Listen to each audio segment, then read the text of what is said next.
नमस्कार विद्यार्थियों, I hope कि आप सभी लोग अच्छे होंगे और आगे भी अच्छे रहिए।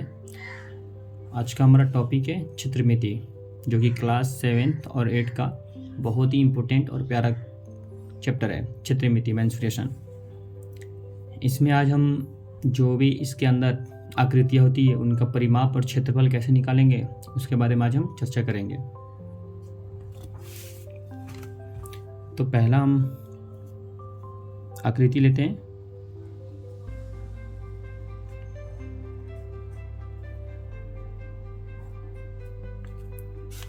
वर्ग, इसको हम बोलेंगे वर्ग, इंग्लिश में बोलते हैं इसको हम स्क्वायर। ये हमारा है वर्ग, इसको हम बोलेंगे स्क्वायर। वर्ग किसे कहते हैं आप लोगों को पता ही है, चार रेखाखंडों से घिरी वो आकृति जिसकी चारों भुजाएं आपस में बराबर हो। यानी कहने का मतलब है, अगर इन चारों भुजाओं को हम नामकरण कर दें, इनकी चारों भुजाएं क्या होंगी, आपस में बराबर होगी। यानी कहने का मतलब है, अगर आप किसी एक भुजा को अगर ए या कुछ भी मानते हैं, बाकी सभी भुजाएं क्या होंगी, ए हो जाएगी। अब इसका परिमाप और क्षेत्रफल हम कैसे निकालेंगे उसके बारे में हम चर्चा करते हैं।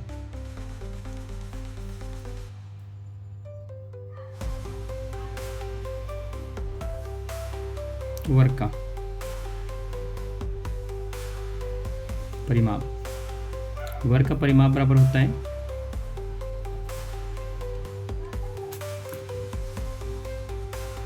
चार गुने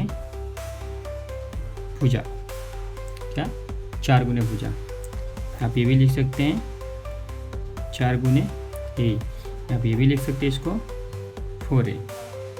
ये चारों एक ही चीज़ है, चार गुने भुजा या चार गुने ए या चार ए, यानी कि 4a। जहाँ पे एक क्या होती है, जहाँ ए बराबर क्या होगी, भुजा होगी जो हमारा वर्ग में दिया होगा। यानी कि वर्ग की जो भी भुजा होगी, माप होगी, वही क्या होगी, हमारी वर्ग की परिमाप में यहाँ पे एक ही जगह पे रखी जाएगी।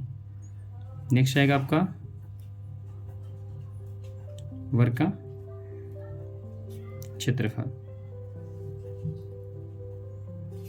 तो वर्ग का क्षेत्रफल बराबर होता है भुजा गुने भुजा। कहने का मतलब ये जो भुजाएं दी गई है इनको बस आपको डबल बार गुना कर देना है, या आप ये बोल सकते हैं इसको ए गुने, सॉरी फॉर डिस्टर्बेंस, वो थोड़ा कॉल आ गया था बगल वाले फ़ोन में, या आप इसको ये भी लिख सकते हैं ए स्क्वायर। ये तीनों एक ही चीज़ है, यह है वर्ग का क्षेत्रफल।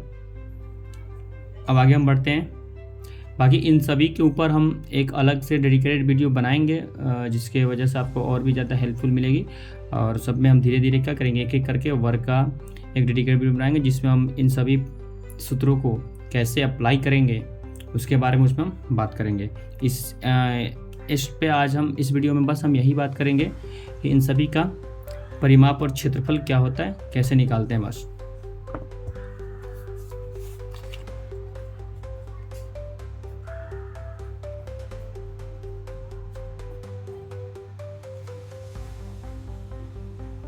नेक्स्ट अगर हम आकृति की बात करें, इसको हम बोलते हैं आयत।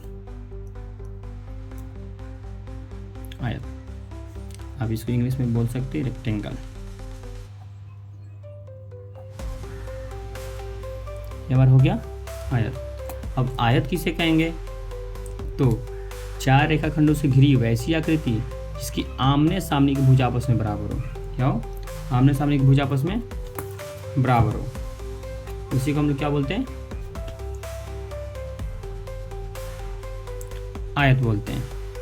अब आयत में होता क्या है, तो जो भुजा लंबी होती है उसे हम लंबाई बोलते हैं, उसको हम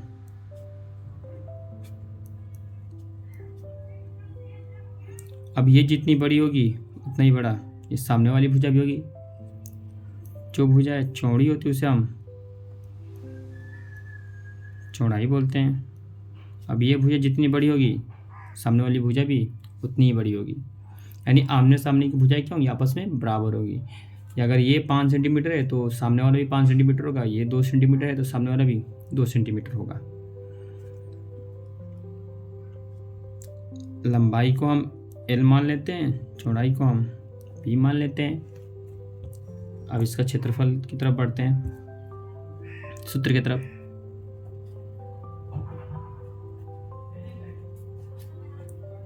आयत का परिमाप, आयत का परिमाप और सूत्र क्या होता है? 2 गुने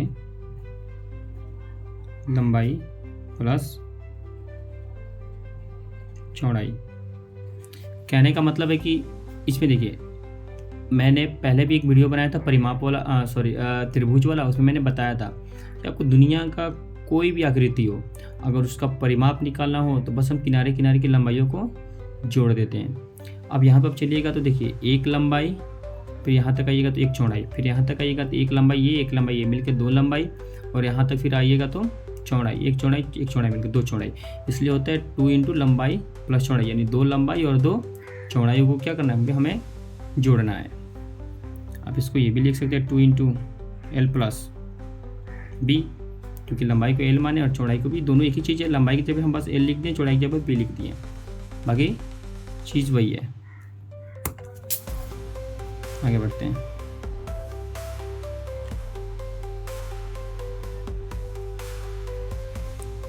आयत के क्षेत्रफल की तरफ। तो इसका क्या होता है, ये जो लंबाई और चौड़ाई होता है इनका हम क्या करते हैं, इनको हम गुणा कर देते हैं, यानी कि लंबाई गुने चौड़ाई। आप ये भी बोल सकते हैं L गुने B, या ये भी बोल सकते हैं आप इसको LB। तीनों एक ही चीज़ है। क्या है? तीनों एक ही चीज़ है। अब इसका इन सूत्रों को अप्लाई कैसे करना है मैं आगे एक अलग से वीडियो बनाऊंगा, उसमें इन सब के बारे में हम चर्चा करेंगे, वरना वीडियो बहुत लंबी हो जाएगी और आप लोग देख नहीं रहे हैं, इसलिए मुझे ऐसा करना पड़ रहा है। अब आगे हम लोग बढ़ते हैं नेक्स्ट आकृति की तरफ।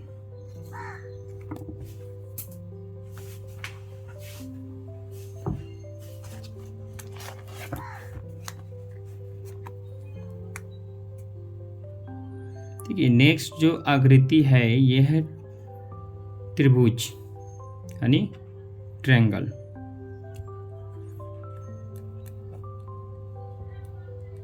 त्रिभुज, ट्रायंगल। देखिए, मैंने इसका ऑलरेडी एक डेडिकेटेड अलग वीडियो बना चुका हूँ, और अगर आप वो देख के आए हैं तब आपको पता चल जाएगा कि त्रिभुज के अलग अलग आकृतियों के लिए अलग अलग क्षेत्रफल होते हैं।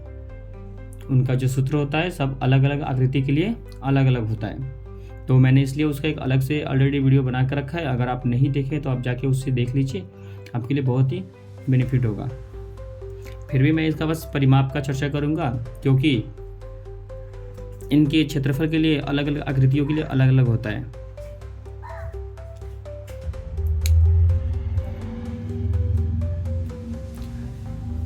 ये त्रिभुज की भुजा होती है, इस हम आप अलग अलग आप नाम रख सकते हैं, ए बी सी कुछ भी। मैं सिर्फ यहाँ पे परिमाप की चर्चा कर देता हूँ। त्रिभुज का परिमाप बराबर क्या होगा,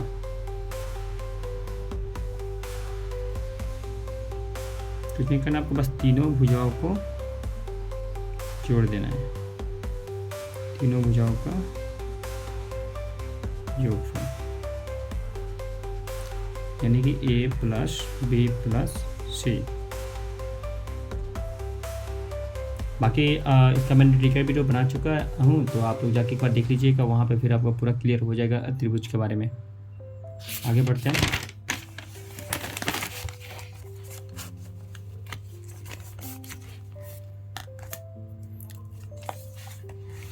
हमारा नेक्स्ट वीडियो है सर्कल के ऊपर, यानी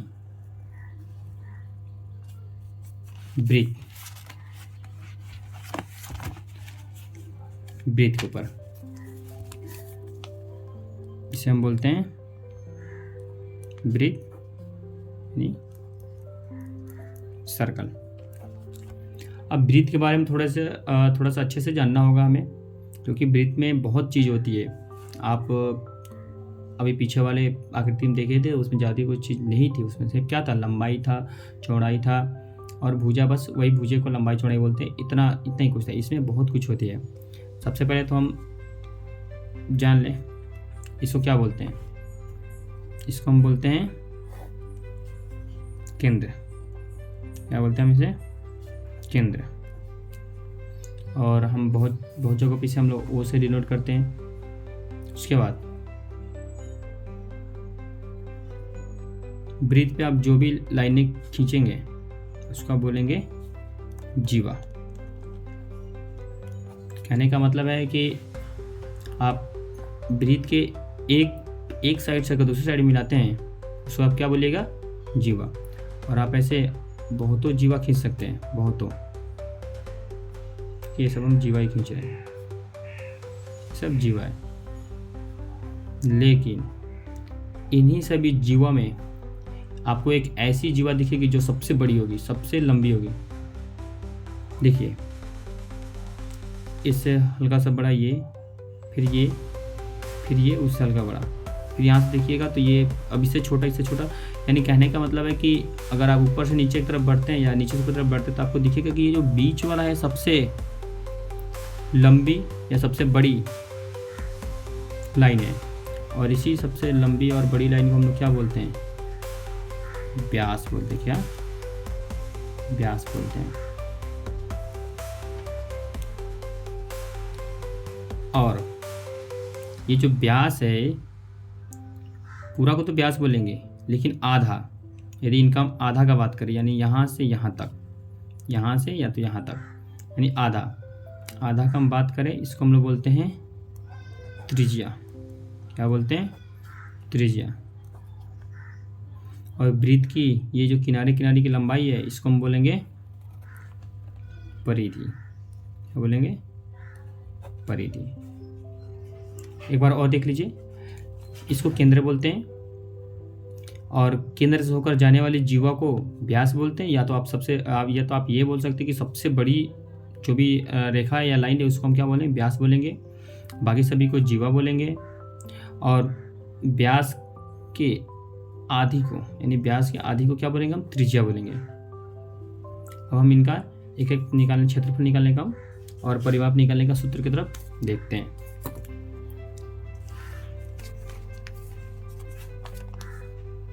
पहले तो आप यहाँ पे लिख सकते हैं ऐसे, क्वेश्चन को बनाने से पहले हम लोग ऐसे लिखते हैं, ब्रीथ की त्रिज्या यानी कि आर।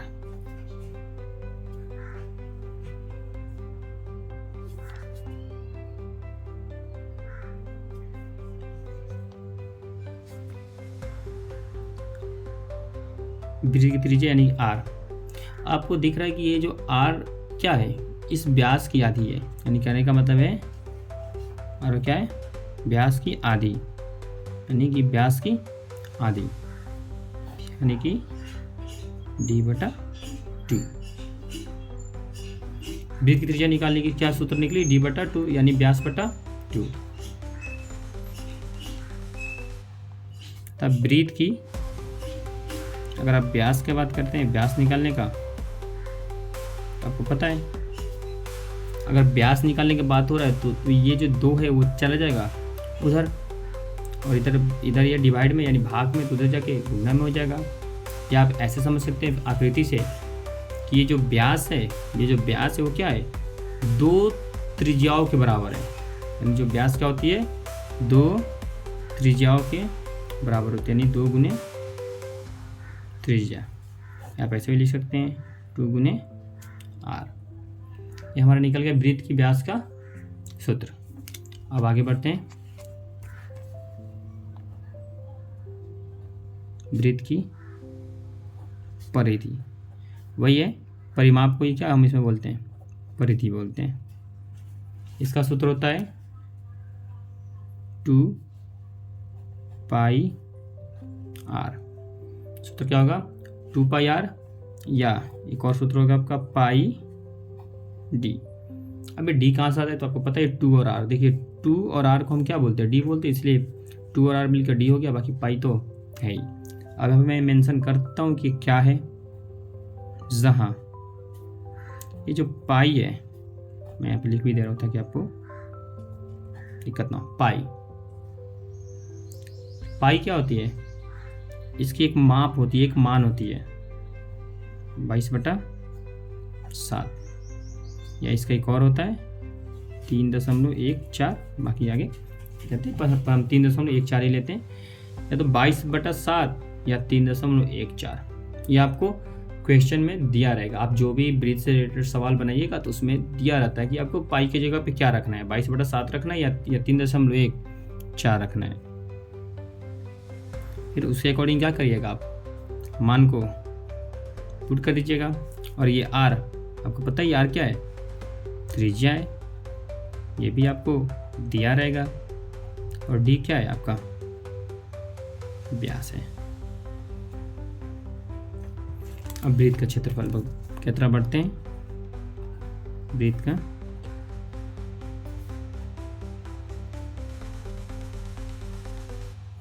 क्षेत्रफल, ब्रीथ का क्षेत्रफल होता है पाई आर स्क्वायर।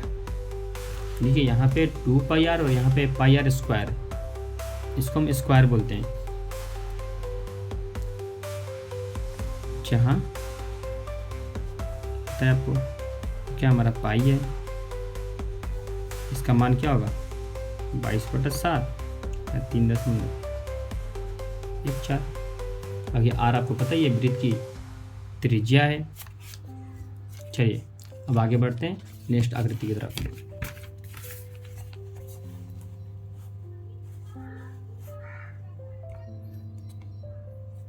अगला है ब्रीथ का छोटा भाई।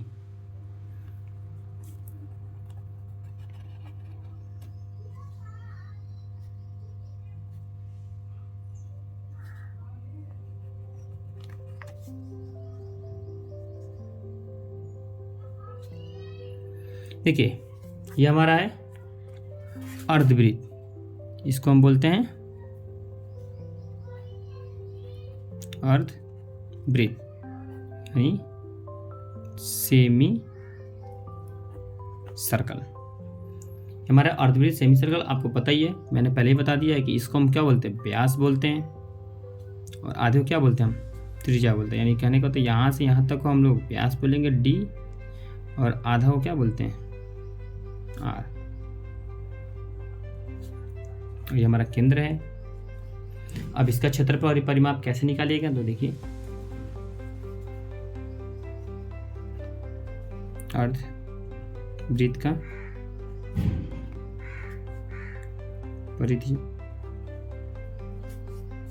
और क्या होगा, आप खुद से सोचिए।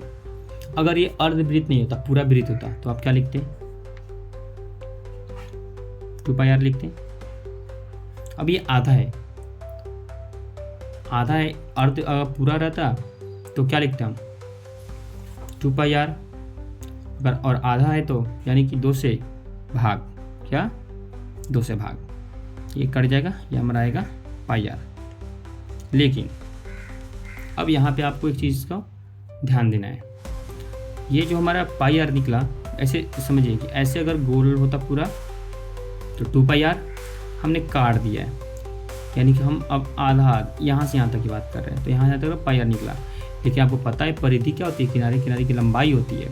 तो अगर आप यहाँ से यहाँ तक आते हैं और फिर आपको ये भी तो आना है, ये भी मतलब कहने का मतलब इस लाइन पे भी तो आपको आना है, इस लाइन को भी तो जोड़ना है। आपका ये जो पाई आर है ये इसका पूरा परिधि नहीं हुआ, ये सिर्फ हुआ यहाँ से लेकर यहाँ तक की, लेकिन फिर आपको यहाँ तक आना है। यानी कि आपको 2 आर क्या है अभी और चलना है, एक यहाँ से यहाँ तक आर और एक यहाँ से यहाँ तक आर, यानी कहने का एक डी आपको चलना है। तो इसका फाइनल सूत्र क्या होगा, पाई आर प्लस में 2 R, pi R plus 2 R, या आप इसको ये भी बोल सकते हैं पाई आर, और इस 2 आर को हम क्या बोलते हैं, डी बोलते हैं, यानी पाई आर प्लस डी। मैं इसको अच्छे से साफ लिख देता हूँ, पाई आर प्लस 2r, ये हमारा निकल गया सूत्र। चलिए अब चलते हैं अर्धवृत्त क्षेत्रफल की तरफ, अर्धवृत्त का क्षेत्रफल की तरफ। अगर पूरा वृत्त होता तो उसका सूत्र क्या था, मैंने लिखवाया था पाई आर स्क्वायर। अब अर्धवृत्त यानी आधा, तो पाई आर का क्या कर देंगे हम, आधा कर देंगे, पाई आर स्क्वायर क्या कर देंगे, आधा कर देंगे। ये हमारा निकल गया अर्धवृत्त का क्षेत्रफल। तो आगे बढ़ते अगली आकृति की तरफ।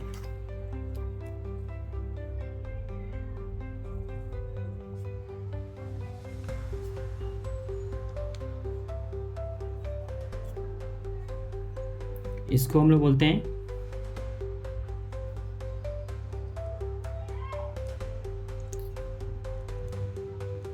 समानांतर चतुर्भुज यानी पैरेललोग्राम।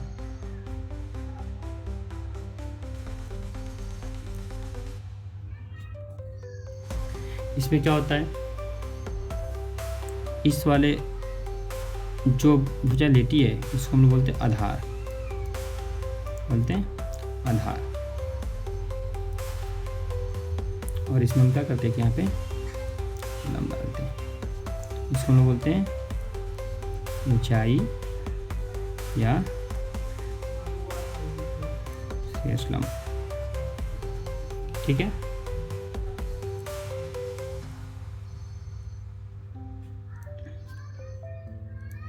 जिसकी चौड़ाई है। अब इसका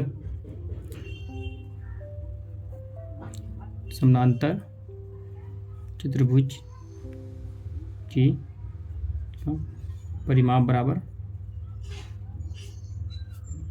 क्या होगा, तो देखिए अगर आप देखिएगा तो ये बिल्कुल आयत की तरह है, पर ये आयत है नहीं, ये आयत की तरह है लेकिन आयत है नहीं। क्योंकि आयत में क्या होती है कि चारों भुजाएं आपस में बराबर होती है, सॉरी आमने सामने की भुजाएं आपस में बराबर होती है, पर उसमें क्या होता है कि कोण 90 डिग्री का होता है, उनके बीच के एंगल क्या होते हैं, दो भुजाओं के बीच के एंगल 90 डिग्री का होते हैं। लेकिन यहाँ पे जो समानांतर चतुर्भुज है इसमें वैसा नहीं होता है, इनकी भी आमने सामने की भुजाएं बराबर होती हैं पर बीच के एंगल होते हैं वो 90 डिग्री के नहीं होते हैं। तो परिमाप तो सेम वही रहेगा, क्योंकि परिमाप का अंदर से क्या लेना देना, उसके तो बस किनारे किनारे की लंबाइयों से मतलब है। तो इसका भी आप वही सूत्र लिख सकते हैं, 2 इंटू लंबाई प्लस चौड़ाई, या आप ये बोल सकते हैं 2 इंटू एल प्लस बी। अब आते हैं हम समानांतर चतुर्भुज का क्षेत्रफल। क्षेत्रफल भी सेम वही है, पर बस नाम का थोड़ा अंतर पड़ जाता है, क्योंकि वहाँ पे लंबाई और चौड़ाई होते थे और यहाँ पे क्या होता है, इस वाले को बस आधार बोलते हैं, जो इसमें वहाँ पे ये लंबाई का काम करता था। तो समानांतर चतुर्भुज का क्षेत्रफल होता है, बस वहाँ पे लंबाई की जगह हम क्या लिख देंगे, आधार, और चौड़ाई की जगह पे यहाँ पे हमारा हो जाएगा ऊंचाई, यानी b गुने हाइट, b गुने h, ये हमारा निकला क्षेत्र। इस वीडियो के हम आखिरी आकृति की तरफ बढ़ते हैं।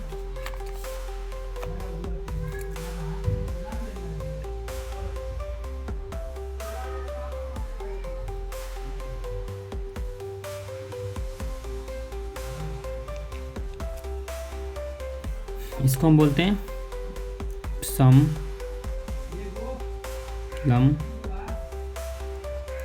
चतुर्भुज,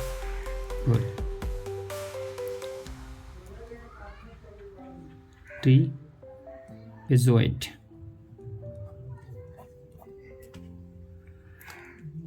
अभी यहाँ पे भी क्या बोल सकते हैं आप, इसको आधार बोल सकते हैं, और यहाँ पे भी क्या करता है, हम एक ऊंचाई की रचना कर देते हैं, ऊंचाई। चलिए इसके क्षेत्रफल की तरफ बढ़ते हैं। समलंब चतुर्भुज का परिमाप बराबर क्या होगा, समलंब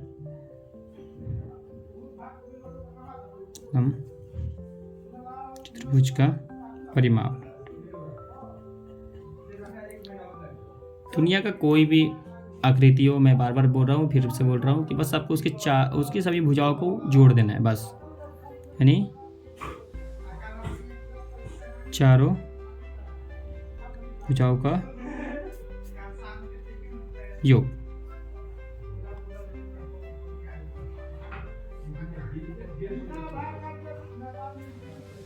समलंब चतुर्भुज का क्षेत्रफल बराबर क्या होगा, तो इसका सूत्र होता है 1/2